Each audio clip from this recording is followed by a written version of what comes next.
Assalamualaikum warahmatullahi wabarakatuh. Adakah benar dakwaan hukuman bunuh bagi mereka yang telah keluar Islam? Masalah ini seringkali dibangkitkan oleh mereka yang bukan beragama Islam. Mereka melihat seolah-olah gambarannya Islam menganjurkan umatnya untuk saling berbunuhan antara satu sama lain. Pertama sekali harus kita melihat daripada naratif Al-Quran dan hadis Nabi sallallahu alaihi wasallam.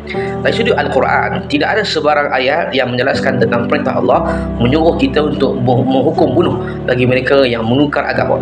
Adapun di dalam Al-Quran seperti di dalam surah Al-Kahfi ayat 29, Allah Subhanahu wa taala menyebut faman syaa'a falyu'min faman syaa'a wa man syaa'a falyakfur.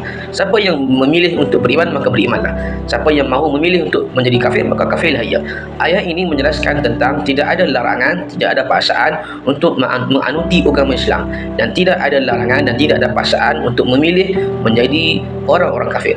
Maka di dalam Al-Quran tidak ada sebarang ayat yang menjelaskan akan hukuman bunuh bagi mereka yang telah keluar Islam.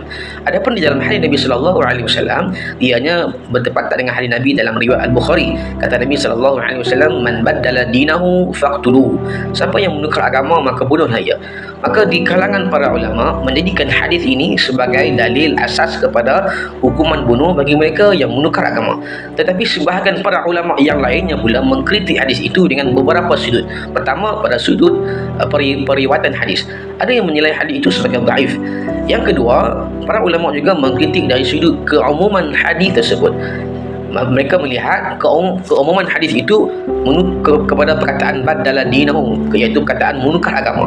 Barangkali boleh jadi menukar agama daripada Islam kepada agama kafir, ataupun daripada agama kafir kepada agama Islam, dan boleh jadi juga daripada agama kafir kepada agama kafir yang lainnya.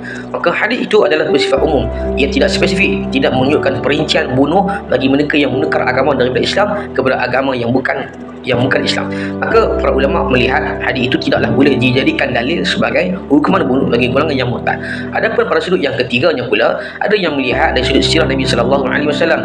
Dalam sirah perjalanan hidup Nabi, tidak ada satu rekod peristiwa Nabi menghukum bunuh kepada orang-orang yang keluar Islam, melainkan dia telah melakukan kesalahan yang lain yang lebih besar daripada keluar daripada Islam. Maka para ulama menyimpulkan ketiga-tiga ini melihatkan bahawa hukuman bunuh bagi mereka yang telah keluar Islam adalah hukuman yang tidak syabih, yang tidak dijelaskan secara terperinci baik daripada Al-Quran ataupun daripada hadis Nabi sallallahu alaihi wasallam.